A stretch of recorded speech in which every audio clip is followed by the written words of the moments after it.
Ninguém jamais imaginaria que um simples pedaço de papel dobrado poderia reescrever o destino de uma criança nas ruas de São Paulo.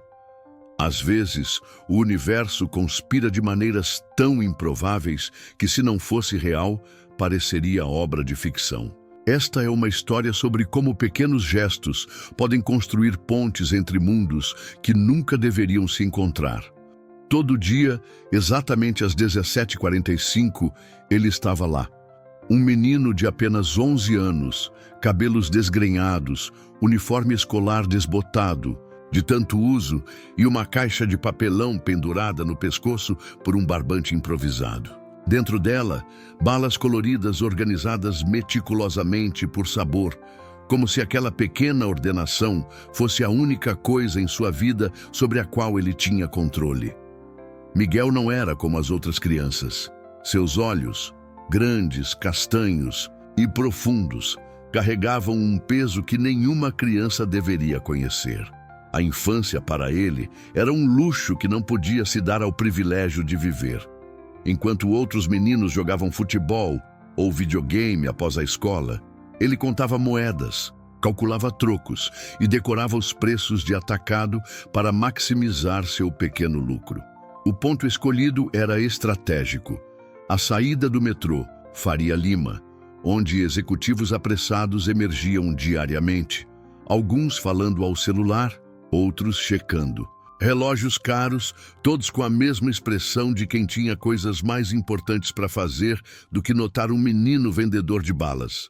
Tio, bala por R$2? Ajuda nos meus estudos. A frase era sempre a mesma, repetida centenas de vezes por dia, com uma mistura de esperança e resignação que só quem conhece a dureza das ruas entende. A maioria passava direto, como se Miguel fosse invisível. Alguns fingiam não ouvir, acelerando o passo e evitando o contato visual.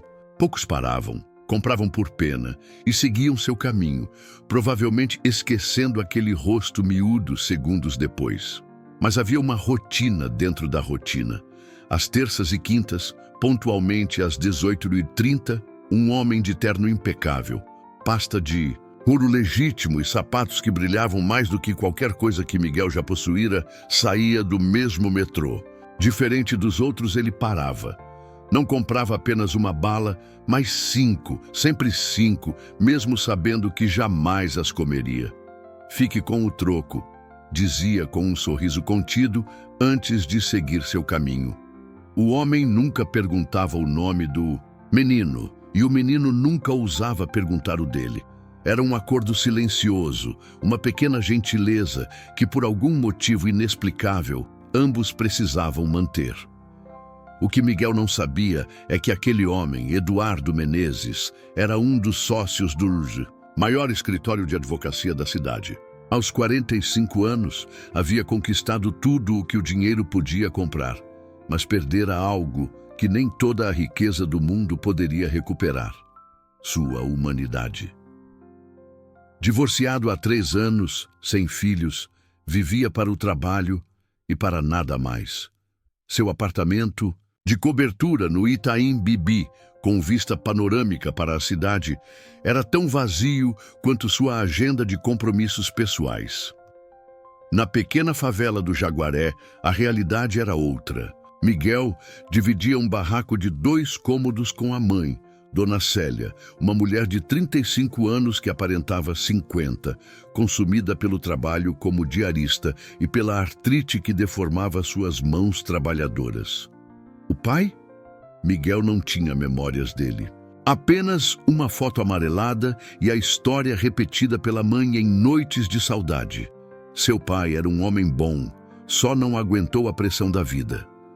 Todas as noites, após terminar as vendas, o menino voltava para casa, tirava os sapatos surrados. Para não fazer barulho, acendia uma vela. A luz havia sido cortada novamente e abria os cadernos. Estudava com uma dedicação quase obsessiva, movido pela promessa que fizera a mãe quando ela foi hospitalizada no ano anterior. Vou ser doutor, mãe. Vou cuidar da senhora um dia. A escola pública onde estudava era um desafio à parte. As paredes pichadas, as cadeiras quebradas e os professores desmotivados formavam o cenário perfeito para o fracasso. Mas Miguel se recusava a ser estatística. Em seu boletim, apenas notas acima de 8, conquistadas à base de persistência e das madrugadas estudando à luz de velas. Entre seus colegas, era conhecido como CDF da favela, um apelido que carregava tanto admiração quanto bullying. Não tinha amigos de verdade. Seus companheiros eram os livros emprestados da biblioteca comunitária, alguns tão velhos que as páginas se desprendiam ao menor toque. A única pessoa além da mãe que acreditava nele era a Dona Zuleide, diretora da escola, uma senhora de cabelos brancos e olhos bondosos que via no menino vendedor de balas o que poucos conseguiam enxergar: potencial. Foi ela quem lhe deu o primeiro dicionário, um objeto usado, mas que para Miguel valia mais que ouro. Palavras abrem portas, Miguel, e você tem o direito de entrar em qualquer lugar. Quando não estava vendendo balas ou estudando, Miguel sonhava. Sonhava com um mundo onde sua mãe não precisaria mais limpar casas de estranhos. Um mundo onde ele usaria um jaleco branco em vez da camiseta desbotada de uniforme. Um mundo onde o homem de terno que comprava suas balas o reconheceria como igual. O que ele não sabia é que o destino já estava traçando os caminhos inesperados que o levariam até esse mundo. E tudo começaria com um bilhete. Um simples bilhete que mudaria tudo. Era uma terça-feira chuvosa, daquelas em que São Paulo parece ainda mais cinza e hostil. Miguel hesitou em sair para vender, mas o remédio da mãe estava acabando e a despensa vazia. Não havia escolha. Protegendo suas balas com um plástico improvisado, posicionou-se no local de sempre, mesmo sabendo que a chuva afastaria muitos clientes. As horas passaram lentamente. Vendeu pouco, quase nada. Seus pés, dentro dos tênis encharcados, estavam dormentes de frio. Estava prestes a desistir quando viu o homem do terno, Eduardo, emergindo da estação. Por um segundo, seus olhares se cruzaram. Miguel notou algo diferente naquele dia. Uma sombra de tristeza que não estava lá antes. Como de costume, Eduardo parou, retirou a carteira e comprou as 5 balas. Mas desta vez, ao entregar o dinheiro, deixou cair um pequeno pedaço de papel, dobrado. Antes que Miguel pudesse alertá-lo, o homem já havia sumido na multidão apressada. Com as mãos trêmulas pelo frio, o menino pegou o papel. Dentro dele, um cartão de visita e uma nota de R$ 100. No verso do cartão, escrito à mão com uma caligrafia impecável: para os seus estudos, acredito em você. Naquela noite, deitado em seu colchão fino no chão, Miguel segurou o cartão contra o peito, como se aquelas palavras pudessem aquecer sua alma. Acredito em você. 4 palavras simples que, para um menino que só conhecia a descrença do mundo, soavam como a mais bela das sinfonias. O que ele ainda não sabia é que aquele bilhete era apenas o começo. O início de uma jornada que o levaria para muito, além das ruas onde vendia balas. Uma jornada de encontros, desencontros, sacrifícios e, acima de tudo, redenção. Uma história que provaria que, às vezes, o destino escolhe caminhos tortos para nos levar exatamente onde deveríamos estar. E enquanto a chuva castigava o telhado de zinco de seu barraco, Miguel adormeceu.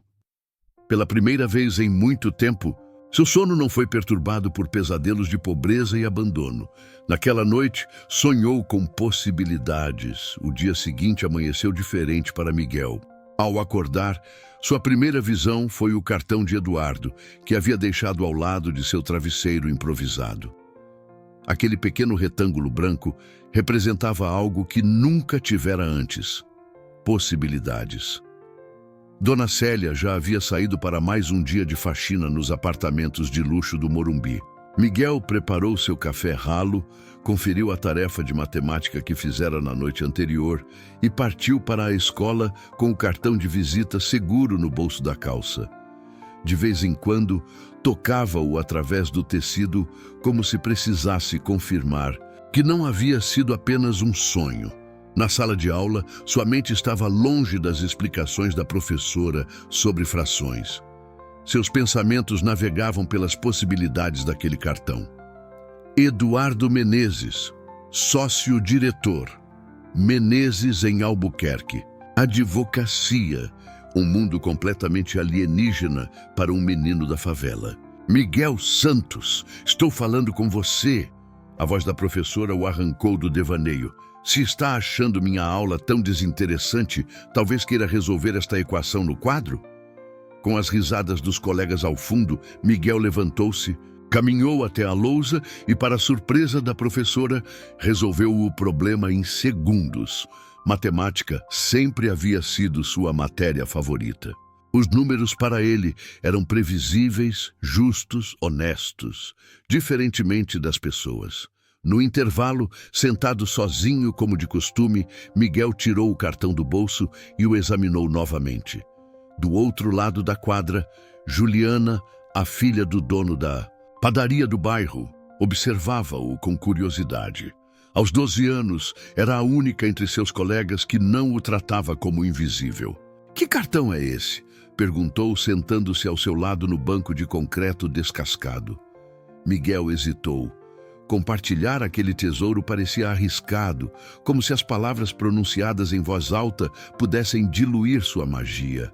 Mas havia algo em Juliana, talvez seus olhos sinceros ou o fato de nunca ter zombado dele, que o fez confiar. "É de um advogado.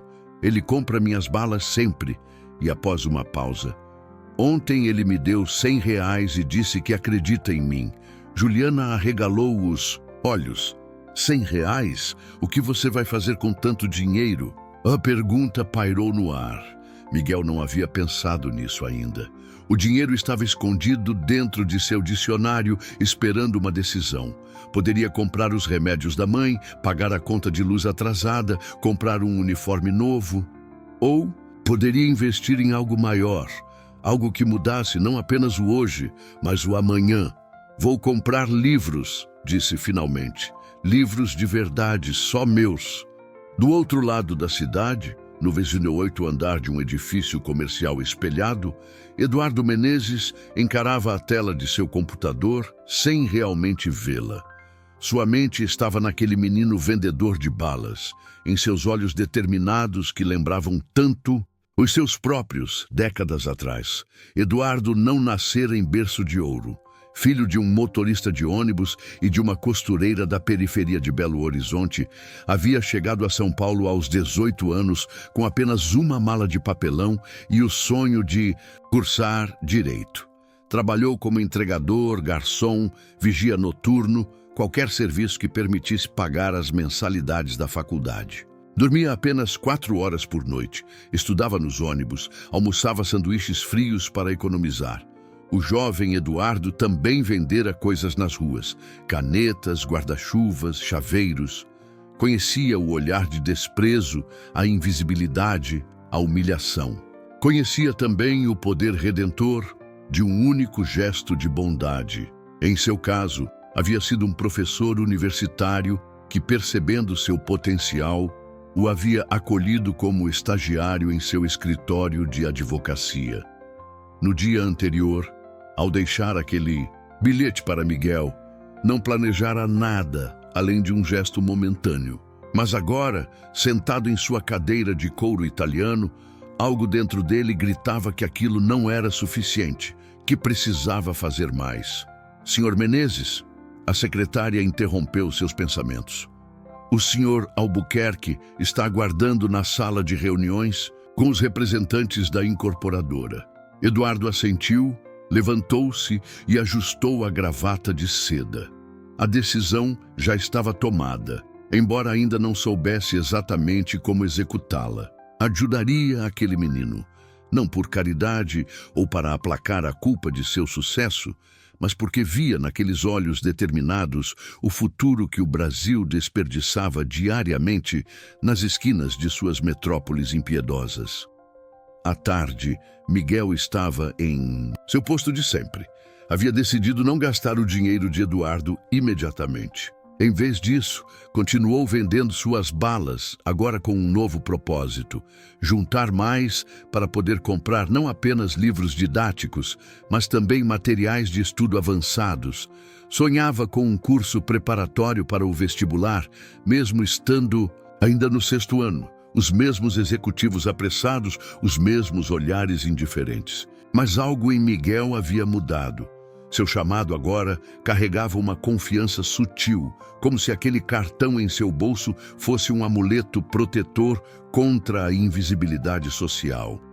Quando o relógio marcou 18h30, seus olhos instintivamente buscaram a figura de Eduardo na multidão que emergia da estação. Mas, para sua decepção, o advogado não apareceu, nem naquele dia, nem no seguinte, nem na semana posterior. O tempo passou e, com ele, a esperança de Miguel começou a minguar.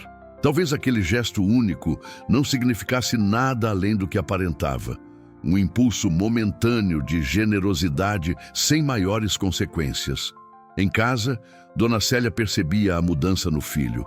Os olhares ansiosos para a porta, como se esperasse algo, e a decepção quando esse algo não acontecia. Filho, o que está acontecendo? Você anda tão quieto. Miguel não tinha coragem de compartilhar sua decepção. Como explicar que depositara tantas esperanças em um estranho de terno caro? Como admitir que por um momento acreditara que sua vida poderia ser diferente? Então, apenas sorria e dizia que estava cansado, que era a escola, as provas, nada. Demais! O que Miguel não sabia é que Eduardo havia viajado a negócios para Nova York. Uma fusão importante que exigira sua presença por quase um mês. E que, mesmo do outro lado do oceano, o advogado pensava naquele menino, planejava como ajudá-lo, como fazer a diferença de verdade em sua vida. 2 semanas depois, quando Miguel já havia quase desistido de ver novamente o Homem das 5 Balas, algo inesperado aconteceu. Uma mulher elegante, de aproximadamente 30 anos, cabelos perfeitamente arrumados e óculos de armação sofisticada, parou diante dele. "Você é Miguel?" perguntou com um sotaque que denunciava anos de educação em escolas de elite. O menino hesitou, desconfortável e desconfiado. Como aquela mulher sabia seu nome? "O doutor Eduardo Menezes me pediu para encontrá-lo", continuou ela, percebendo sua hesitação. "Meu nome é Carolina, sou assistente dele. Eduardo está em viagem internacional, mas me pediu que lhe entregasse algo." De sua pasta de couro, Carolina retirou um envelope pardo. "Aqui dentro estão documentos importantes e instruções. Eduardo pede que você os leia com atenção e, se possível, compareça ao endereço indicado no sábado, às 10 horas. Miguel pegou o envelope com mãos trêmulas. Era pesado, sólido, oficial. "Não se preocupe", sorriu Carolina, notando seu nervosismo. "Eduardo me contou sobre você. Disse que viu algo especial. Ele não é homem de desperdiçar potencial." Naquela noite, no silêncio de seu barraco, com a mãe já adormecida, após mais um dia exaustivo de trabalho, Miguel abriu o envelope. Dentro, encontrou uma carta em papel timbrado, um folheto de uma escola particular renomada de São Paulo e um contrato. A carta começava assim: "Caro Miguel, talvez você esteja se perguntando por que um estranho decidiu ajudá-lo. A resposta é simples. Porque alguém fez o mesmo por mim há muitos anos, quando eu também era um menino vendendo coisas nas ruas para sobreviver. O que estou propondo não é caridade, é um investimento. Um investimento no seu futuro e, indiretamente, no futuro do nosso país. O folheto que você tem em mãos é do Colégio Atenas, uma das melhores instituições de ensino de São Paulo. Eles oferecem bolsas de estudo integrais para alunos excepcionais de baixa renda. Falei sobre você com o diretor, um velho amigo meu. Ele concordou em avaliá-lo para uma possível bolsa. O contrato é um compromisso que proponho. Se você conseguir a bolsa, me comprometo a custear todos os materiais, uniformes, alimentação e transporte durante seus estudos. Em troca, peço apenas dedicação integral aos estudos e a promessa de que um dia, quando estiver em posição de ajudar, fará o mesmo por outra criança. No sábado, às 10 horas, haverá uma avaliação de conhecimentos no endereço indicado. Não é uma prova comum, mas um teste de potencial. Sei que pode parecer assustador, mas confio em sua capacidade. Esta é uma oportunidade, Miguel. Uma ponte entre mundos. Cabe a você decidir se quer atravessá-la. Acredito em você. Eduardo Menezes, Miguel. Leu a carta 3 vezes, tentando absorver cada palavra, cada promessa, cada possibilidade. Seu coração batia tão forte que parecia querer escapar do peito. Estudar em uma escola como o Colégio Atenas era um sonho tão distante que jamais ousara sonhá-lo. O medo e a excitação lutavam dentro dele. E se não fosse bom o suficiente? E se fracassasse e decepcionasse Eduardo? E se aquilo fosse algum tipo de armadilha ou engano? Mas acima de todos esses medos, uma certeza se impunha. Esta era a chance pela qual havia esperado toda a sua curta vida. A chance de provar que não era apenas mais um menino pobre, destinado a repetir o ciclo de pobreza de seus pais. Com mãos cuidadosas, guardou a carta e os documentos novamente no envelope e o colocou sob seu travesseiro. Naquela noite, sonhou, com corredores amplos de uma escola limpa e iluminada, com professores que não gritavam, com livros novos e cheirosos. Sonhou com possibilidades que, pela primeira vez, pareciam ao alcance de suas mãos.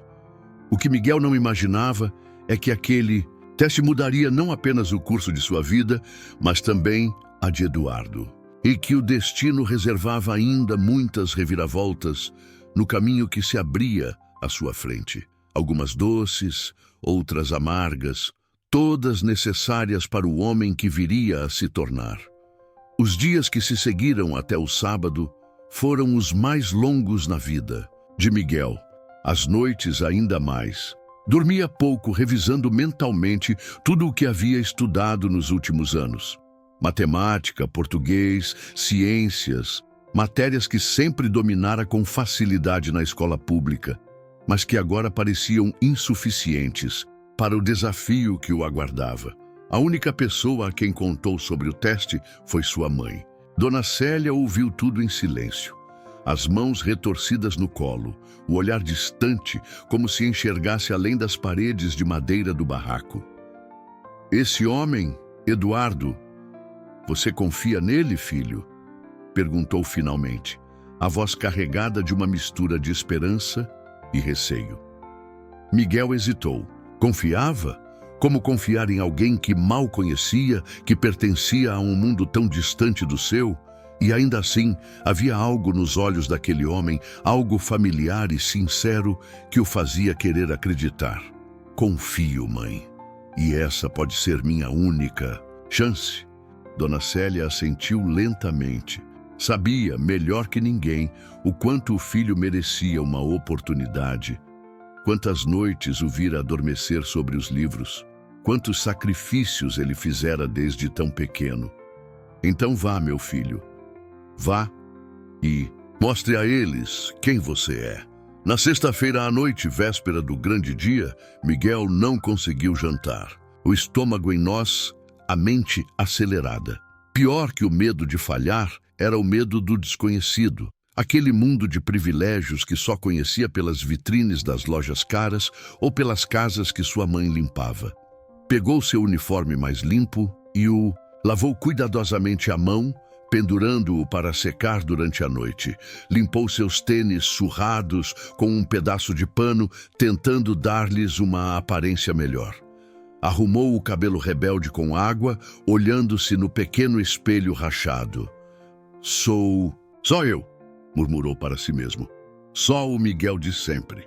Mas ele sabia que não era verdade. Já não era o mesmo menino de antes daquele bilhete. Algo havia mudado dentro dele. Uma semente de esperança que, uma vez plantada, se recusava a morrer. O sábado amanheceu ensolarado, como se o universo conspirasse a seu favor. Miguel acordou antes mesmo do primeiro ônibus, embora o Colégio Atenas ficasse a apenas 1 hora de sua casa. Não queria arriscar chegar atrasado. Dona Célia preparou um café especial, usando o pouco de leite que haviam guardado. Penteou o cabelo do filho com cuidado, alisou a gola de sua camisa. "Meu menino", disse apenas, com os olhos marejados. O endereço indicado no papel ficava no bairro do Morumbi, uma região nobre da cidade que Miguel conhecia apenas de passagem. O Colégio Atenas, com seus portões imponentes e fachada colonial, parecia saído de outro mundo. Na portaria, o segurança examinou-o com desconfiança. Um menino do Jaguaré, sozinho, em um sábado de manhã? Mas quando Miguel mencionou o nome de Eduardo Menezes, a expressão do homem mudou instantaneamente. "Assim, estão esperando por você. Sala 14, segundo andar." Os corredores encerados do colégio pareciam intermináveis. Nas paredes, quadros de formaturas antigas, troféus esportivos, placas comemorativas, símbolos de uma tradição educacional que remontava a décadas. O cheiro era diferente de sua escola. Não havia o odor de mofo e merenda, apenas um aroma, leve de madeira polida e livros novos. Quando finalmente encontrou a sala 14, seu coração batia tão forte que teve de parar um momento para respirar. Dentro da sala, 3 pessoas o aguardavam. Um senhor idoso de cabelos brancos e postura elegante, uma mulher de meia idade com óculos de armação dourada e, para sua surpresa, Eduardo Menezes. "Miguel", sorriu Eduardo, levantando-se para recebê-lo. "Que bom que veio." O advogado parecia diferente naquele ambiente. Não usava o terno formal de sempre, mas uma camisa social e calças bem cortadas.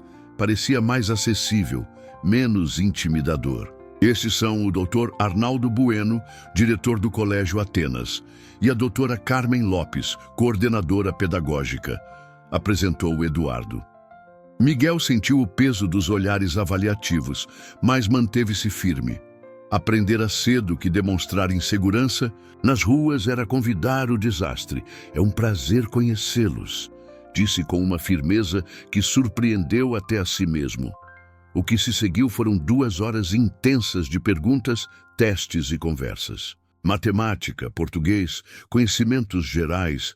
Os avaliadores pareciam querer explorar não apenas o que Miguel sabia, mas como pensava, como resolvia problemas, como articulava suas ideias.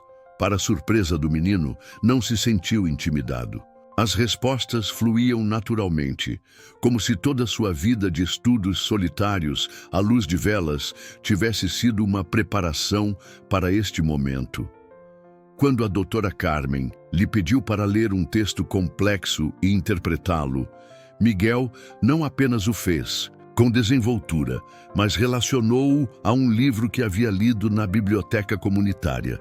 Uma conexão que fez a coordenadora erguer as sobrancelhas em aprovação silenciosa.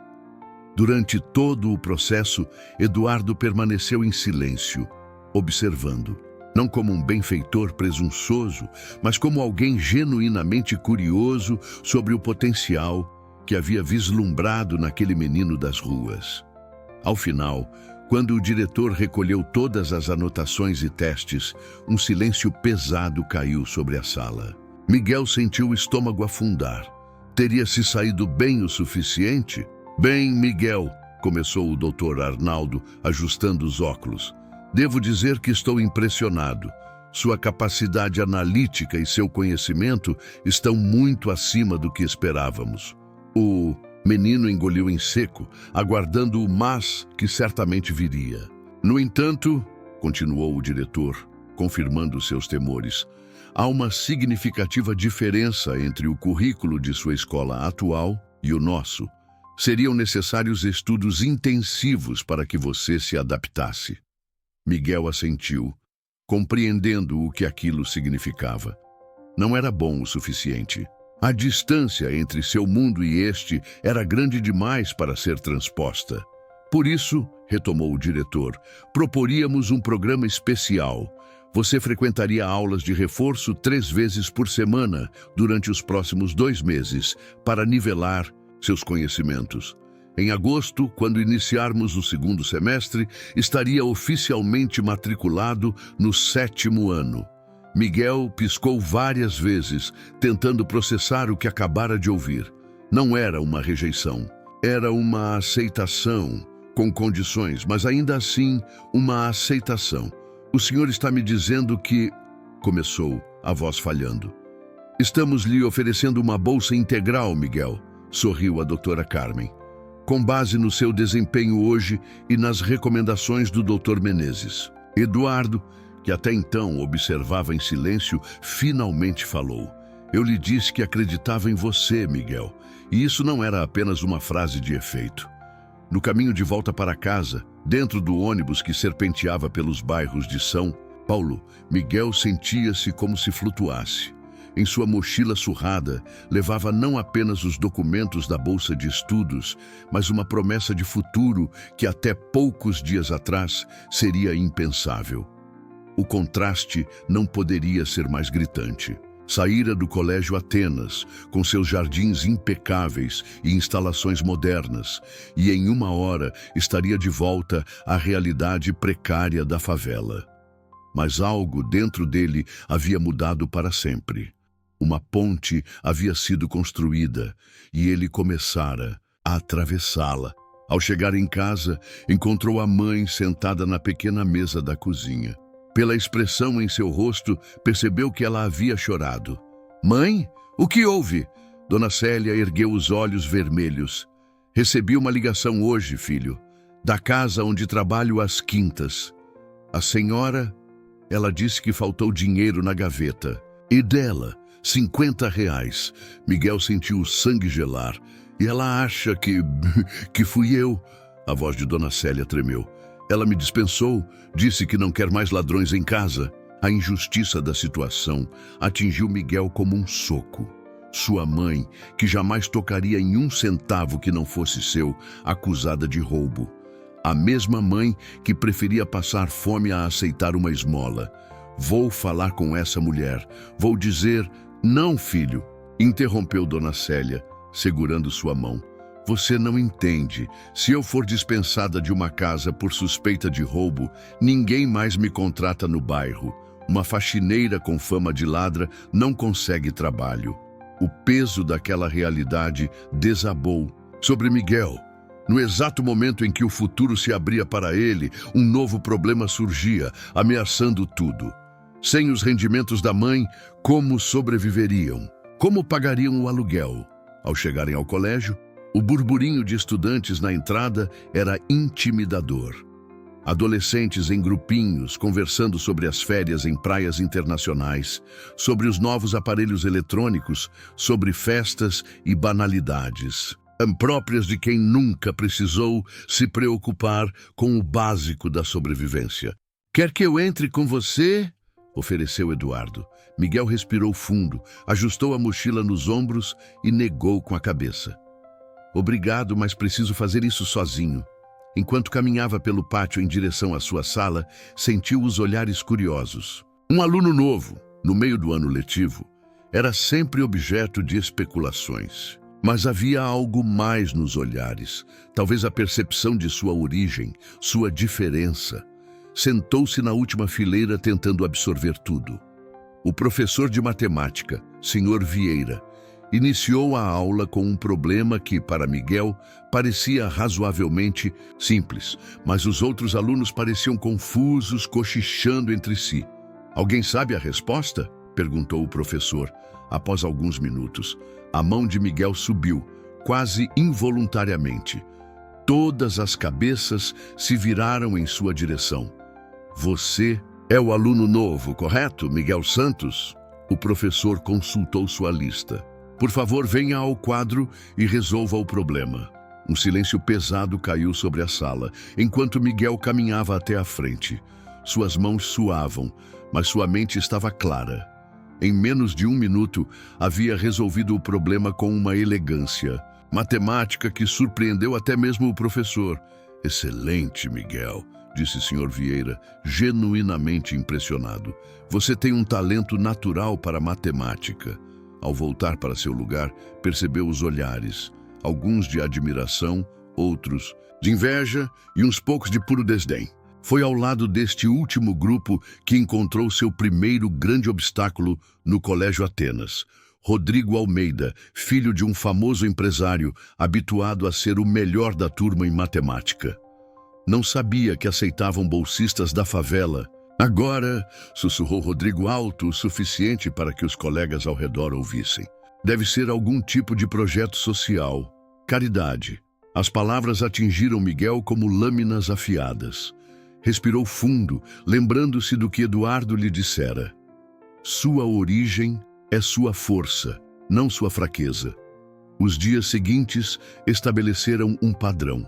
Miguel se destacava nas aulas, especialmente em matemática e ciências, mas socialmente era um pária. Almoçava sozinho, passava os intervalos na biblioteca, evitava os grupinhos que o observavam com curiosidade hostil.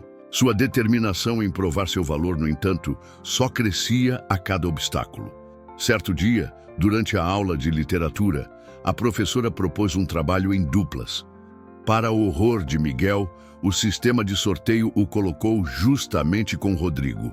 Não. Vou fazer trabalho com ele, protestou Rodrigo imediatamente. Meu pai não paga uma fortuna nesta escola para eu ser agrupado com qualquer um.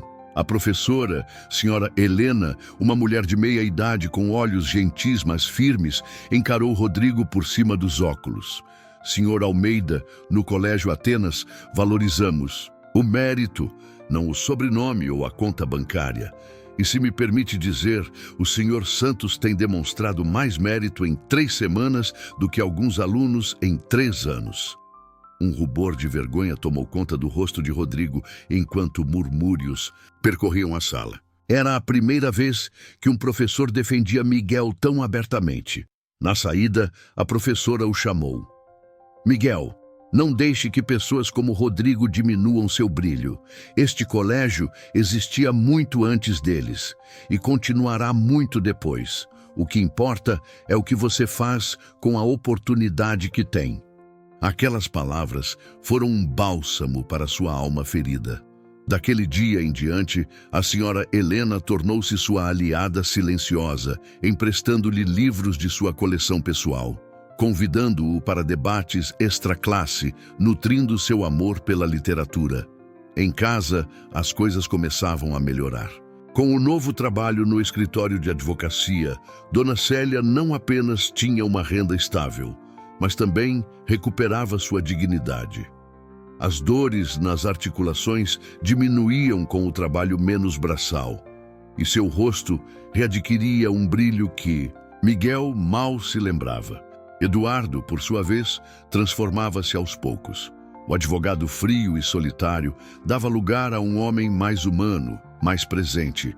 Suas conversas com Miguel evoluíram de simples mentoria educacional para debates sobre filosofia, justiça social, o futuro do país. Sabe, Miguel, disse certa vez enquanto caminhavam por um parque após uma tarde de estudos, eu sempre pensei que estivesse ajudando você, mas na verdade, você me salvou.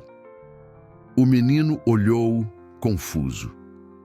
Como assim? Eu estava perdido, atolado, em processos, lucros, status. Tinha esquecido por que quis ser advogado um dia, para fazer diferença, para lutar por justiça. Você me lembrou disso.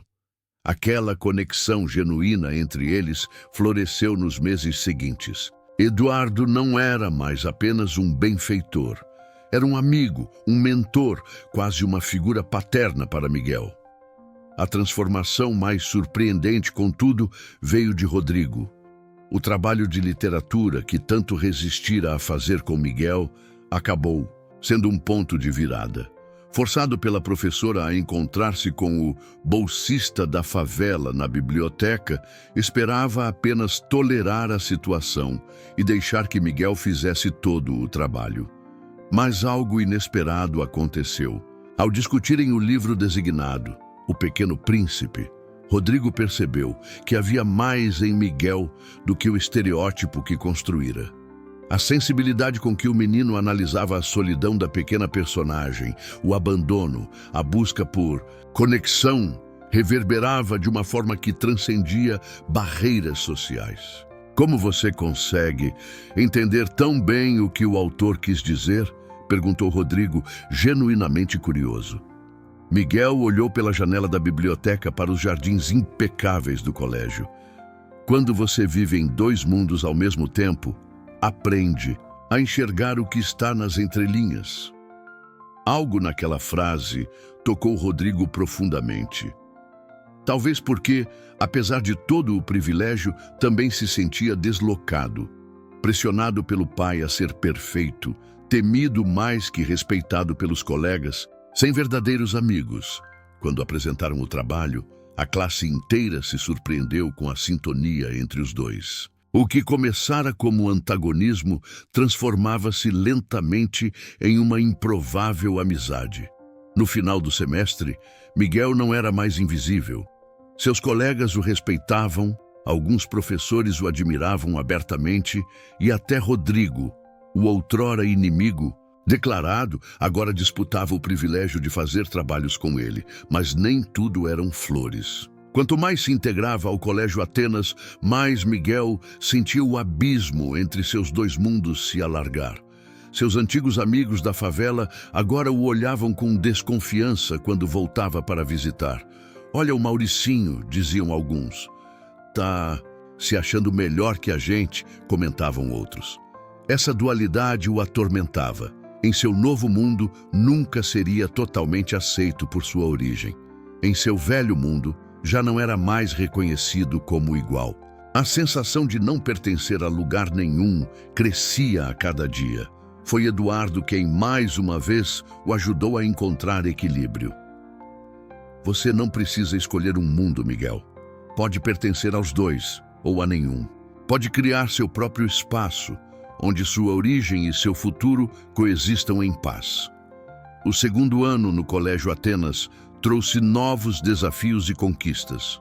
Miguel não apenas mantinha as melhores notas da classe, mas também começava a se destacar em Olimpíadas de Matemática e Ciências.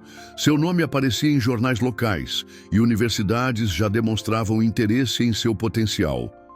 Eduardo, vendo o talento do menino florescer, aumentou seu apoio.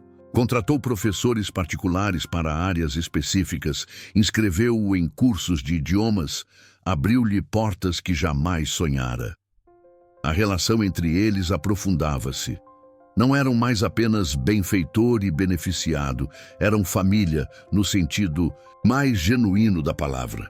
Nos finais de semana, Miguel frequentava a casa de Eduardo para almoços, e Dona Célia aos poucos vencia sua timidez para preparar pratos especiais que faziam o advogado declarar que comida melhor não existia nem nos restaurantes 5 estrelas. A vida parecia finalmente encontrar um equilíbrio. Até que, no início do terceiro ano, uma notícia abalou o delicado edifício de felicidade que haviam construído. A notícia chegou em uma manhã de abril, quando Miguel já estava no terceiro ano do ensino médio. Aos 17 anos, ele havia se transformado em um jovem elegante e articulado, irreconhecível se comparado ao menino que vendia balas na saída do metrô.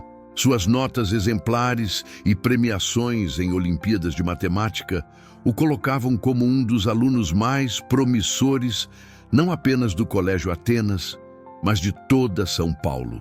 Era uma terça-feira comum, até que o celular de Miguel, presente de Eduardo no seu aniversário de 15 anos, tocou durante o intervalo entre aulas. Era Dona Célia, algo raro, pois sua mãe sempre evitava interromper seus estudos. "Filho", sua voz tremia do outro lado da linha. Preciso que você venha para casa, agora. O tom era urgente, desesperado. Miguel sentiu um frio percorrer sua espinha. O que houve, mãe? É o Dr. Eduardo, ela respondeu, a voz embargada. Ele sofreu um acidente. O mundo pareceu desacelerar. Miguel não se lembrava como conseguiu sair da escola, como pegou o táxi, como chegou ao hospital. Lembrava-se apenas de correr pelos corredores brancos e assépticos até encontrar Dona Célia na sala de espera, os olhos vermelhos de tanto chorar. O que aconteceu? Perguntou sem fôlego. Um acidente de carro na Marginal. Ele estava indo para uma audiência quando um caminhão. Ela não conseguiu terminar. Carolina, a antiga assistente de Eduardo, agora gerente administrativa do escritório, aproximou-se. Seus olhos também estavam marejados. Miguel, os médicos estão com ele agora. O impacto foi muito forte. Eles estão fazendo o possível. As horas que se seguiram foram as mais longas da vida de Miguel. Sentado na sala de espera, observava o movimento de médicos e enfermeiras. Cada vez que as portas duplas da UTI se abriam, seu coração disparava, esperando notícias. Às 17h45, exatamente o horário em que costumava vender balas na saída do metrô, anos atrás, um médico de expressão séria aproximou-se. Vocês são a família do Sr. Menezes? Miguel e Dona Célia se entreolharam. Eram família, não de sangue, mas de coração, certamente. Somos, respondeu Miguel, com uma firmeza que surpreendeu até a ele mesmo. O médico hesitou, analisando o rapaz magro de uniforme escolar e a senhora simples ao seu lado. Não se pareciam em nada com o poderoso advogado que conhecia de nome, mas algo na determinação daqueles olhos o convenceu. O Sr. Menezes teve múltiplas fraturas e hemorragia interna severa. Fizemos tudo o que estava ao nosso alcance, mas o quadro é extremamente grave. Ele está consciente agora. Pediu para ver vocês. Mas preciso avisá-los. Ele está muito debilitado. Miguel sentiu o chão sumir sob seus pés. Não podia perder Eduardo. Não agora, não assim, não quando finalmente encontrar uma família. A UTI era um labirinto de máquinas, tubos e bips constantes. O corpo de Eduardo, normalmente imponente em seus ternos elegantes, parecia diminuído entre os lençóis hospitalares. Seu rosto, pálido e contundido, iluminou-se levemente quando viu Miguel e Dona Célia entrando. Meus queridos, murmurou, com dificuldade. Que bom que vieram. Miguel segurou sua mão com cuidado, tentando não perturbar os tubos e sensores. Você vai ficar bem, Eduardo. Eu sei que vai. Um sorriso fraco apareceu no rosto do advogado. Sempre otimista. Isso é o que mais admiro em você. Dona Célia, em silêncio, segurava a outra mão de Eduardo, lágrimas escorrendo por seu rosto envelhecido. Nos últimos 6 anos, Eduardo tornara-se parte essencial de suas vidas, transformando não apenas o futuro de Miguel, mas também o dela. Preciso dizer. Eduardo respirou com dificuldade. Algumas coisas importantes. Não se esforce, pediu Miguel. Podemos conversar quando você melhorar. Eduardo apertou sua mão com a pouca força que lhe restava. Não, Miguel. Agora. Fez uma pausa para recuperar o fôlego, cada palavra parecendo consumir sua energia vital. Deixei tudo organizado para vocês. Carolina sabe dos documentos, sua educação está garantida. Até a faculdade, em qualquer lugar que escolher. Miguel sacudiu a cabeça, uma negação instintiva. Não fale assim. Você vai estar lá quando eu me formar. Vai me ver entrando na faculdade. Vai. Miguel, interrompeu Eduardo com um olhar que dizia mais que palavras. Lembre-se do que sempre digo. A vida nem sempre é justa, mas está em nossas mãos. Fazer dela algo significativo. Um alarme começou a soar e enfermeiras entraram correndo no quarto. Pressão caindo, anunciou uma delas. Chamem o Dr. Mendes. Foram empurrados para fora enquanto a equipe médica cercava Eduardo. A última imagem que Miguel teve foi do homem que mudara sua vida, sorrindo fracamente para ele, como se dissesse que tudo ficaria bem. Mas não ficou. 2 horas depois, o médico veio com a notícia que devastaria seus mundos. Eduardo Menezes não havia resistido. Os dias que se seguiram pareciam um borrão para Miguel. O enterro, as condolências, os olhares de pena. Alunos e professores do Colégio Atenas, funcionários do escritório, clientes importantes, figuras da alta sociedade paulistana, todos estavam lá para se despedir do grande advogado. Miguel permaneceu imóvel, ao lado do caixão, como se montasse guarda. Não chorou, não ali, não na frente daquelas pessoas que mal conheciam o verdadeiro Eduardo. Foi somente quando voltou para casa, para o apartamento que Eduardo os ajudara a comprar. Não é caridade, é investimento no futuro, ele insistira, que Miguel finalmente desabou.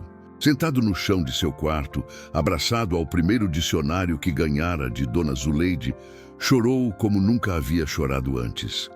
Dona Célia o encontrou assim, horas depois, exausto de tanto soluçar. Sentou-se ao seu lado, acariciando seus cabelos como fazia quando ele era pequeno. Ele mudou nossas vidas, mãe, murmurou Miguel. O que faremos agora? Dona Célia respirou fundo. Faremos o que ele gostaria que fizéssemos. Seguir em frente, honrar sua memória, sendo as melhores versões de nós mesmos. Uma semana após o funeral, Carolina pediu que Miguel comparecesse ao escritório de advocacia. Lá, na antiga sala de Eduardo, agora parecendo estranhamente vazia, mesmo com todos os móveis intactos, ela lhe entregou um envelope lacrado. Eduardo deixou isso para você. Pediu que lhe entregasse caso algo acontecesse com ele. Com mãos trêmulas, Miguel abriu o envelope. Dentro, uma carta escrita à mão, a mesma caligrafia elegante que vira pela primeira vez no cartão, junto com os R$100, tantos anos atrás. Meu querido Miguel, se você está lendo isto, significa que não estou mais aí. Espero que tenha sido depois de vê-lo formado, casado, feliz. Mas se o destino decidiu diferente, preciso que saiba de algumas coisas. Primeiro, você mudou minha vida muito mais do que eu mudei a sua. Quando o vi pela primeira vez, vendendo balas com tanta dignidade, algo dentro de mim, algo que eu julgava morto, despertou. A determinação nos seus olhos me lembrou por que um dia lutei tanto, porque um dia acreditei que podia fazer diferença. Segundo, providenciei para que você e sua mãe jamais precisem se preocupar financeiramente.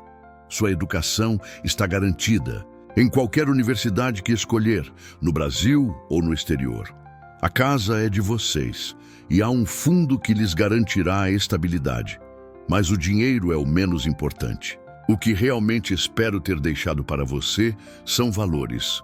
A certeza de que sua origem não determina seu destino, a compreensão de que privilégio traz responsabilidade e a consciência de que pontes entre mundos diferentes não apenas são possíveis, mas necessárias.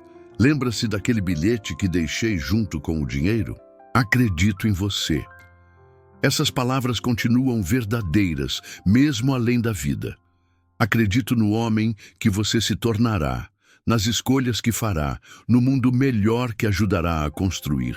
Um dia, quando encontrar outra criança vendendo balas, ou lápis, ou o que for, lembre-se de mim, estenda a mão, construa uma ponte. É assim que mantemos vivos aqueles que se foram, através dos gestos que aprendemos com eles. Com amor eterno, Eduardo. As lágrimas manchavam o papel enquanto Miguel lia e relia a carta. Carolina permanecia em silêncio, respeitando seu momento de luto e revelação. Quando finalmente levantou os olhos, algo havia mudado no olhar de Miguel.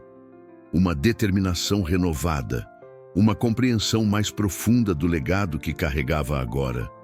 Carolina, Disse, dobrando cuidadosamente a carta: preciso que me ajude com uma coisa. Qualquer coisa, Miguel. Eduardo deixou instruções para que o assistíssemos em tudo. Quero iniciar um projeto, uma fundação para ajudar crianças como eu fui um dia.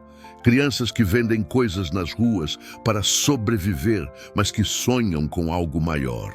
Carolina sorriu, reconhecendo naquelas palavras o eco de Eduardo. Ele adoraria isso. Na verdade, ela hesitou. Acho que ele já havia começado algo assim. Nos últimos meses, estava reunindo informações, fazendo contatos com escolas e ONGs. Acho que só esperava o momento certo para te contar. Um calor reconfortante invadiu o peito de Miguel. Mesmo sem estar presente fisicamente, Eduardo continuava guiando seus passos, iluminando o caminho à frente. Os meses seguintes foram de intenso trabalho e estudo. Durante o dia, Miguel dedicava-se ao último ano escolar, preparando-se para os vestibulares que definiriam seu futuro acadêmico. À noite, debruçava-se sobre os documentos e planos para a fundação que, decidira, levaria o nome de Eduardo Menezes. Na escola, a notícia da morte de seu mentor havia gerado uma onda de simpatia. Até mesmo Rodrigo, o antigo antagonista transformado em amigo improvável, ofereceu apoio irrestrito. Meu pai conhecia o Dr. Menezes, disse certa tarde, enquanto estudavam na biblioteca. Disse que ele era um dos poucos advogados com princípios reais nesta cidade. Quer que eu peça a ele para ajudar com a fundação? Miguel aceitou a oferta, comovido com a transformação do colega que um dia o desprezara por sua origem. A ponte que Eduardo iniciara continuava a se expandir, conectando pessoas, mundos, realidades.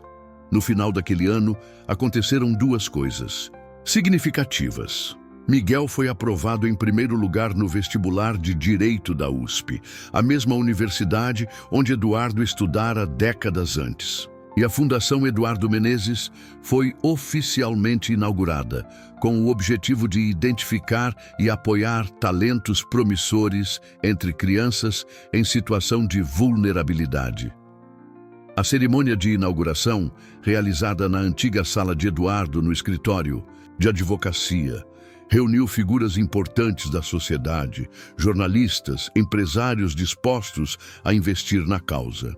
Mas para Miguel, os convidados mais importantes estavam na primeira fila. Dona Célia, agora gerente administrativa da fundação.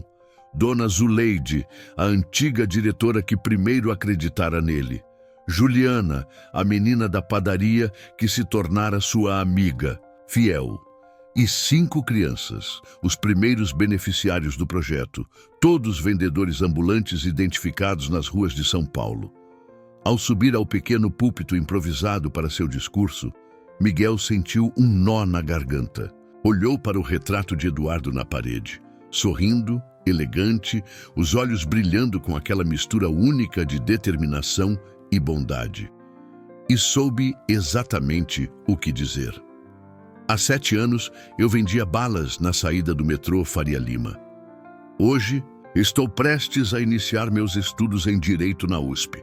A diferença entre esses dois cenários tem um nome: Eduardo Menezes. Um homem que viu além das aparências, que acreditou quando ninguém mais acreditava, que estendeu a mão quando a maioria virava o rosto. Fez uma pausa, olhando para as 5 crianças com seus olhos brilhantes de esperança e incerteza. O mesmo olhar que ele próprio tivera um dia. Eduardo me ensinou que um simples gesto pode mudar uma vida. Um bilhete, uma palavra de incentivo, uma oportunidade oferecida. E mais importante, ele me mostrou que quando alguém estende a mão para você, o maior agradecimento é estender a sua para outro alguém. Os aplausos que se seguiram eram calorosos, emocionados. Mas para Miguel, o som mais importante foi o sussurro que pareceu ouvir, quase como uma brisa passando. Acredito em você. Naquela noite, já em casa, Miguel encontrou Dona Célia contemplando a cidade pela janela do apartamento. Os anos haviam branqueado seus cabelos, mas o orgulho no olhar rejuvenescia seu rosto cansado. "Sabe, filho", disse ela enquanto ele se aproximava, "sempre sonhei que um dia você seria doutor, mas nunca imaginei que seria dessa forma." Miguel sorriu, abraçando-a por trás. "Nem eu, mãe, nem eu." Por um momento, ambos ficaram em silêncio, observando as luzes de São Paulo. Uma cidade de contrastes brutais, mas também de possibilidades infinitas para quem tem a sorte de encontrar alguém que acredite. "Ele estaria orgulhoso de você", murmurou Dona Célia, enxugando uma lágrima discreta. Miguel assentiu, sentindo uma paz que não experimentava desde o acidente. "Sim, estaria. E sabe de uma coisa? Acho que, de alguma forma, ele ainda está aqui. Em cada criança que ajudarmos, em cada ponte que construirmos entre mundos diferentes." Na manhã seguinte, antes de ir para a universidade em seu primeiro dia como estudante de Direito, Miguel parou na saída do metrô Faria Lima.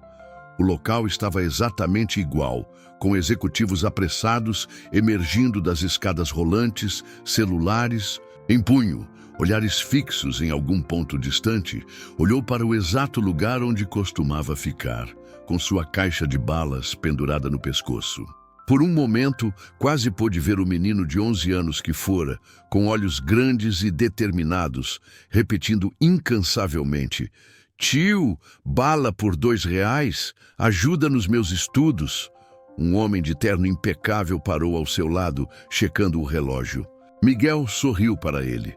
Um sorriso que carregava compreensão, gratidão e esperança. O homem, surpreso com aquele gesto inesperado em meio à frieza matinal da cidade, sorriu de volta antes de seguir seu caminho. Uma pequena ponte acabara de ser construída. E em algum lugar, Eduardo sorria. Uma década se passou. O menino vendedor de balas agora era um homem de 27 anos, formado com honras pela Faculdade de Direito do Largo São Francisco e sócio júnior no escritório que um dia pertencera a Eduardo. Menezes em Santos Advocacia, dizia a nova placa na entrada do edifício. Miguel construíra uma carreira brilhante, especializado em direito educacional e causas sociais. Sua fundação já havia resgatado mais de 500 crianças das ruas, proporcionando-lhes não apenas educação formal, mas também a chance de acreditarem em si mesmas. Naquela manhã de setembro, como fazia todos os anos no aniversário de morte de Eduardo, Miguel dirigiu-se ao cemitério. Com um buquê de lírios brancos, as flores preferidas de seu mentor, ajoelhou-se diante do túmulo de mármore. 10 anos, Eduardo, murmurou, passando os dedos pelo nome gravado na pedra fria. Às vezes, parece que foi ontem, outras parece uma vida inteira. Ficou ali por quase 1 hora, numa conversa silenciosa com o homem que transformara sua existência. Contou-lhe sobre os novos bolsistas da fundação, sobre os desafios do escritório, sobre a vida que construíra seguindo seus passos. Ao sair do cemitério, o dia já avançado, Miguel sentiu o peso familiar da data se aliviar um pouco. Eduardo podia ter partido fisicamente, mas seu legado estava mais vivo que nunca. Não apenas na fundação, que levava seu nome, mas em cada ação, cada escolha, cada valor que Miguel incorporara à sua própria vida. Seu telefone tocou, interrompendo seus pensamentos. Era Carolina, agora diretora executiva da fundação. Miguel, desculpe interromper hoje, de todos os dias, mas temos uma situação. Lembra daquela menina que identificamos semana passada, vendendo flores no Ibirapuera? Luísa, respondeu Miguel imediatamente. A garota de 12 anos, com olhos grandes e determinados, que lembravam tanto os seus próprios, vendia flores artificiais que a mãe produzia em casa. Havia algo nela que o tocara profundamente. Talvez a mesma determinação silenciosa que Eduardo, Vira nele tantos anos antes. Exato. Bem, ela não apareceu para a entrevista de avaliação hoje. Mandei uma das assistentes sociais ao endereço que tínhamos, mas... Carolina hesitou. A família foi despejada ontem. Ninguém sabe para onde. Foram. Miguel sentiu um aperto no peito. A história repetindo-se, apenas com outros personagens. Mais uma criança talentosa, prestes a ser engolida pela espiral de pobreza e invisibilidade social. Vou encontrá-la, disse determinado. Sei exatamente onde procurar. 2 horas depois, após percorrer diversos pontos turísticos, onde vendedores ambulantes costumavam se concentrar, Miguel finalmente a avistou. Estava na Avenida Paulista, próximo ao MASP, tentando vender suas flores coloridas para turistas e transeuntes que passavam apressados, ignorando sua existência. Aproximou-se devagar, observando-a. Luísa tinha a mesma postura que ele adotara. Anos atrás, ombros erguidos, olhar firme, recusando-se a demonstrar o cansaço e o desânimo que certamente sentia. Oi, Luísa, cumprimentou parando diante dela. Lembra de mim? Conversamos na semana passada no parque. A menina o reconheceu. Imediatamente, um lampejo de esperança passando por seus olhos antes de ser substituído por vergonha. Desculpe não ter ido hoje. A gente teve que sair de casa e... Não precisa explicar, interrompeu Miguel gentilmente. Eu entendo mais do que você imagina. Por um momento, ficaram em silêncio. Ao redor, a cidade pulsava como sempre. Indiferente, apressada e impessoal. A mesma cidade que um dia ignorara um menino vendedor de balas, até que um único gesto de bondade mudara tudo. Luísa. Miguel agachou-se para ficar na altura da menina. Eu também já vendi coisas na rua. Balas, na verdade. Na saída do metrô Faria Lima. Os olhos da garota se arregalaram em descrença. Você? Mas... Você é advogado. Tem escritório, carro, usa terno. Miguel sorriu. Como explicar a uma criança que os abismos sociais, embora profundos, não eram intransponíveis? Como fazê-la acreditar que o futuro podia ser diferente do presente, quando tudo em sua realidade dizia o contrário? Um dia, Luísa, um homem parou para comprar minhas balas. Mas ele não comprou apenas as balas. Ele viu algo em mim. Potencial, talento, determinação. Coisas que eu mesmo mal sabia que tinha. Enquanto falava, Miguel tirou do bolso um pequeno cartão de visitas e o estendeu para a menina. No verso havia escrito à mão, com a mesma caligrafia elegante que aprendera a emular ao longo dos anos. Acredito em você. Este homem me deu uma chance, Luísa. Mudou minha vida com um gesto simples. E agora é minha vez de fazer o mesmo por alguém. A menina pegou o cartão, examinando-o com curiosidade. O que isso significa?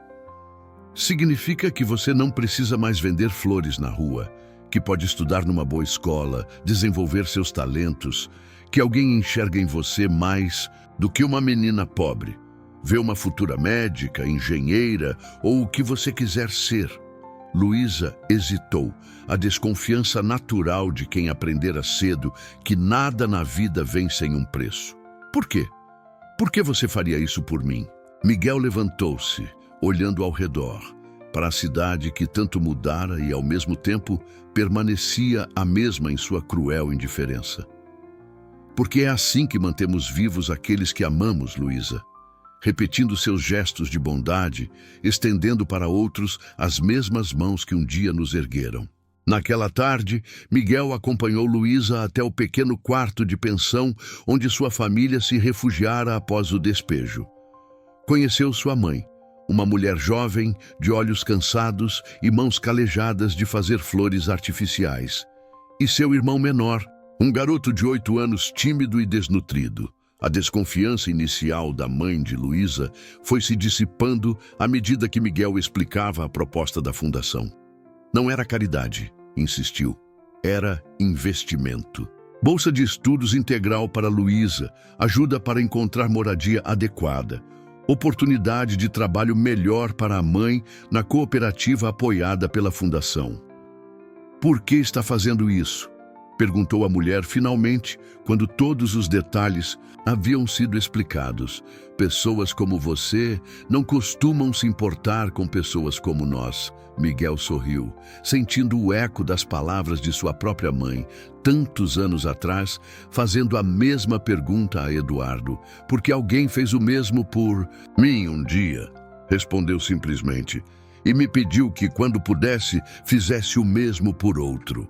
Ao sair da pensão, já à noite, Miguel olhou para o céu estrelado de São Paulo, um céu que raramente se mostrava assim, sem a barreira de poluição. Sentiu uma paz profunda, a sensação de um ciclo completando-se. Seu telefone tocou novamente. Era Dona Célia, agora uma senhora de cabelos completamente brancos, mas ainda ativa na administração da fundação. Filho, encontrou a menina? Encontrei, mãe, e você não vai acreditar, mas é como olhar no espelho do tempo, os mesmos olhos, a mesma determinação. Do outro lado da linha, Dona Célia suspirou. Eduardo estaria tão orgulhoso, meu filho. E sei, respondeu Miguel, sentindo uma lágrima quente descer por seu rosto. Eu sei que ele está. 2 dias depois, Miguel estava em seu escritório, revisando alguns processos, quando sua secretária anunciou uma visita inesperada. Rodrigo Almeida, seu antigo colega de escola, agora um bem-sucedido executivo em uma multinacional, entrou com um grande envelope nas mãos. Miguel, meu amigo, exclamou, abraçando-o com genuíno afeto. Desculpe aparecer sem avisar, mas tenho uma notícia que não podia esperar. Os dois haviam mantido a amizade improvável que nascera nos corredores do Colégio Atenas. Rodrigo tornara-se um dos principais apoiadores da fundação, convencendo sua empresa a investir em projetos sociais coordenados por Miguel. Conseguimos, disse Rodrigo, abrindo o envelope e espalhando projetos arquitetônicos sobre a mesa. O conselho aprovou. Vamos construir o Centro Educacional Eduardo Menezes, uma escola modelo dentro da comunidade do Jaguaré. Miguel examinou os projetos, maravilhado. Um complexo educacional completo, salas de aula modernas, laboratórios de ciências, biblioteca, quadras esportivas, tudo no coração da favela onde crescera. Rodrigo, isso é incrível. Você sempre disse que o problema não era tirar as crianças talentosas da periferia, mas transformar a periferia em um lugar onde o talento pudesse florescer naturalmente, sorriu Rodrigo. Bem, chegou a hora de colocar essa filosofia em prática. Enquanto discutiam os detalhes do projeto, Miguel não pôde deixar de refletir sobre as voltas que a vida dava.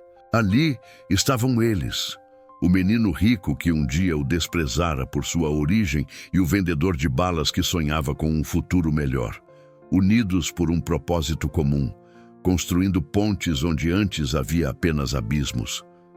Sabe, Miguel, disse Rodrigo, quando já se despediam, meu pai sempre repetia que há 2 tipos de pessoas ricas, as que constroem muros altos para proteger o que têm, e as que constroem pontes para compartilhar o que conquistaram.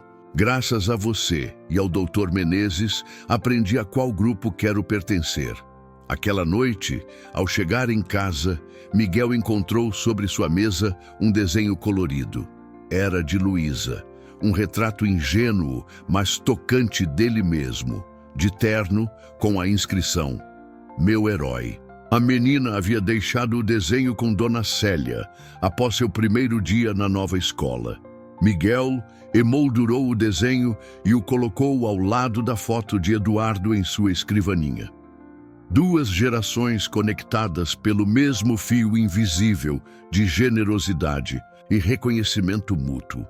E enquanto a noite caía sobre São Paulo, com suas luzes tremeluzentes pontuando a escuridão como estrelas caídas do céu, Miguel sentiu-se parte de algo maior, uma corrente de bondade que começara muito antes dele e continuaria muito depois, conectando destinos, transformando vidas, construindo pontes entre mundos que pareciam destinados a jamais se encontrar. A cerimônia de inauguração do Centro Educacional Eduardo Menezes aconteceu em uma manhã ensolarada de maio, exatamente 16 anos após o dia em que um advogado bem-sucedido comprara 5 balas de um menino na saída do metrô. O local, antes um terreno abandonado na favela do Jaguaré, agora abrigava um complexo educacional que parecia saído de outro planeta. 3 andares de salas de aula amplas e arejadas, laboratórios equipados com tecnologia de ponta, biblioteca com acervo invejável, quadras poliesportivas, auditório, refeitório. Um oásis de oportunidades no meio de uma realidade ainda marcada pela precariedade. As filas de famílias esperando para conhecer o espaço se estendiam por quarteirões. Crianças de olhos arregalados exploravam cada canto, incrédulas com a ideia de que algo assim poderia existir em seu bairro. E mais incrédulas ainda, com a ideia de que tudo aquilo era para elas. No palanque montado para a inauguração, Miguel estava sentado entre autoridades e patrocinadores. Ao seu lado, Dona Célia, agora uma senhora de 62 anos, assistente da diretoria da fundação, olhava para tudo com lágrimas nos olhos. "Nunca imaginei ver algo assim aqui, filho", sussurrou ela. "Parece um sonho." Miguel apertou sua mão enrugada. "É real, mãe. Tão real quanto as noites que passei estudando à luz de vela quando não tínhamos dinheiro para pagar a conta de luz." Quando chegou sua vez de discursar, Miguel levantou-se sob aplausos calorosos. Diante dele, uma multidão diversa. Moradores da comunidade, professores recém-contratados, imprensa, políticos, empresários e, o que mais importava, as primeiras 200 crianças selecionadas para estudar ali.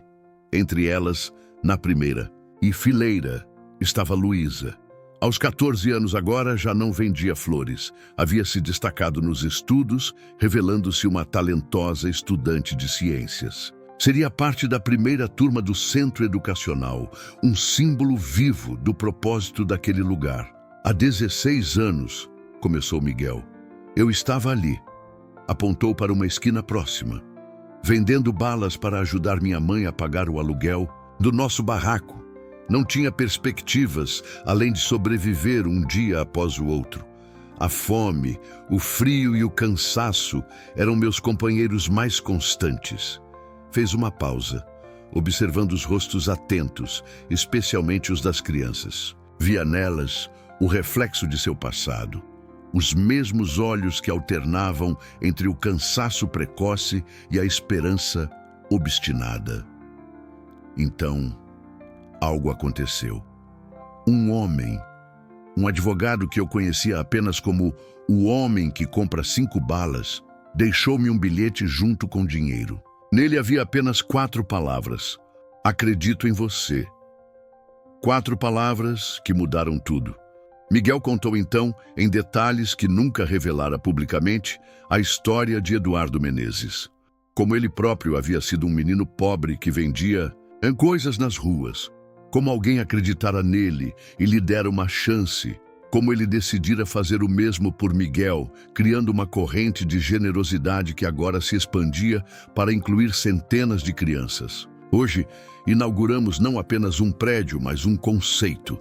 A ideia de que oportunidades não devem ser privilégios de poucos, mas direitos de todos.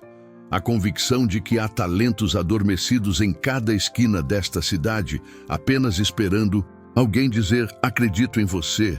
Na plateia viu Rodrigo assentindo, emocionado. Ao lado dele, seu pai, o poderoso empresário que um dia desprezara a ideia de seu filho ser amigo do bolsista da favela. Agora, um dos principais patrocinadores do projeto. Transformações que provavam que a mudança era possível, não apenas para quem recebia ajuda, mas também para quem aprendia a ajudar. Este centro leva o nome de Eduardo Menezes, não apenas como homenagem a um homem extraordinário, mas como lembrete constante de que um único gesto de bondade pode desencadear uma revolução. No fundo do auditório, Miguel avistou uma figura que o fez pausar por um momento. Era o Sr. Vieira, seu antigo professor de matemática do Colégio Atenas, agora um senhor de cabelos completamente brancos. O homem que, ao permitir que provasse seu valor na lousa naquele primeiro dia de aula, dera-lhe a confiança para ocupar espaços que não haviam sido pensados para ele. Sei que muitos me veem como a história de sucesso, o menino pobre que virou advogado, que fundou uma ONG, que está transformando sua comunidade. Mas a verdade é que sou apenas um elo em uma corrente. Recebi ajuda e agora estou passando adiante.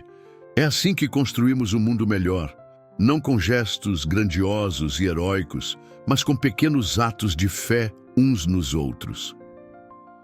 Enquanto concluía seu discurso, Miguel retirou do bolso um maço de pequenos cartões. "Estes são para vocês", disse, dirigindo-se diretamente às crianças. "Cada um contém as mesmas palavras que mudaram minha vida. Quando a jornada parecer difícil demais, quando as dúvidas surgirem, olhem para estes cartões e lembrem-se, alguém acredita em vocês." Os cartões, distribuídos por voluntários, traziam a mesma mensagem simples: acredito em você. No verso, um convite para que, um dia, quando pudessem, repetissem o gesto com outra pessoa. Ao final da cerimônia, enquanto as famílias exploravam o novo espaço e as crianças já se familiarizavam com o que seria sua segunda casa pelos próximos anos, Miguel afastou-se um pouco da multidão. Encontrou um banco discreto sob uma árvore recém-plantada no pátio e sentou-se, observando tudo, com uma mistura de emoção e gratidão.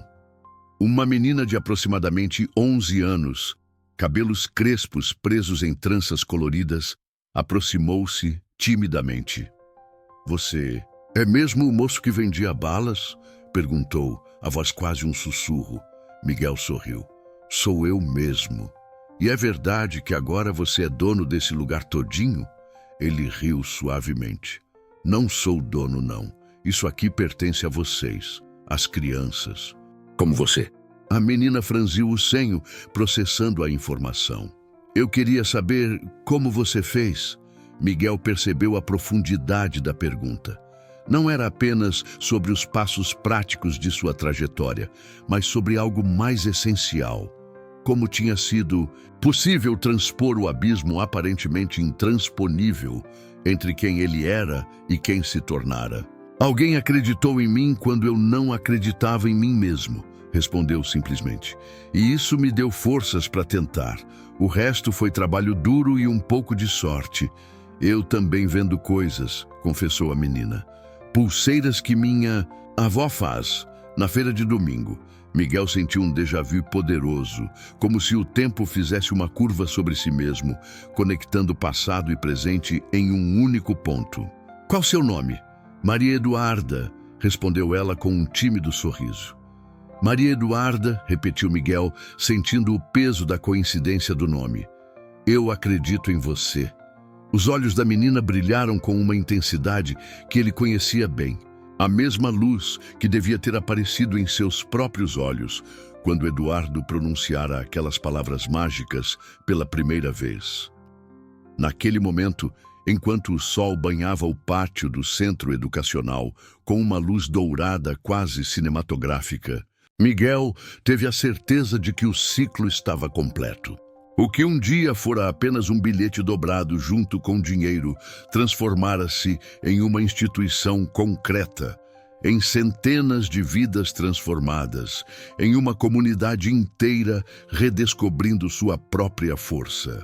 "Sabe, Maria Eduarda", disse, enquanto a menina se preparava para voltar correndo para seus amigos. "Às vezes, o universo conspira de maneiras tão improváveis que, se não fosse real, pareceria obra de ficção. E o mais bonito é que cada um de nós pode ser o início dessa conspiração na vida de outra pessoa." A menina sorriu, sem compreender completamente o significado daquelas palavras, mas sentindo intuitivamente sua importância. Saiu correndo. O cartão Acredito em você, firmemente apertado em sua mão pequena, como um talismã contra todas as impossibilidades do mundo. Miguel permaneceu sentado, observando o movimento ao redor. De onde estava, podia ver Dona Célia conversando animadamente com outras mães da comunidade. Luísa explicando algo a um grupo de crianças menores. Os professores recém-contratados explorando suas novas salas de aula. Fechou os olhos por um momento e permitiu-se imaginar Eduardo ali, vendo tudo aquilo. O orgulho que sentiria, a emoção que o tomaria ao perceber como seu gesto singelo havia se multiplicado exponencialmente. Conseguimos, Eduardo, murmurou para si mesmo. A ponte que você começou a construir agora é uma estrada inteira. Enquanto o dia avançava e a celebração continuava, Miguel finalmente compreendeu uma verdade fundamental. Não são as circunstâncias de nosso nascimento que definem quem somos, mas os gestos de bondade que recebemos e os que decidimos repassar. E talvez seja justamente nisso que reside a verdadeira magia da vida, nessa capacidade humana de transformar pequenos atos de fé em revoluções silenciosas que, gota a gota, mudam o curso dos rios da história. No bolso de seu paletó, Miguel ainda guardava, plastificado e surrado pelo tempo, o cartão original de Eduardo. Um lembrete constante de que o mundo pode ser transformado com 4 simples palavras. Quando ditas no momento certo, para a pessoa certa, acredito em você. Se você se emocionou com essa história incrível de superação e acredita que pequenos gestos podem mudar vidas, compartilhe esse vídeo para inspirar mais pessoas. Deixe seu comentário. Você já viveu ou testemunhou uma transformação surpreendente como essa? Acredita que um simples bilhete pode mesmo mudar o destino de alguém? Não se esqueça de curtir, compartilhar e se inscrever no canal para mais histórias que tocam o coração e nos fazem acreditar no poder da bondade humana. Ative o sininho para ser notificado sempre que publicarmos novos conteúdos inspiradores como este. Você acredita que isso realmente aconteceu? Conte nos comentários sua opinião.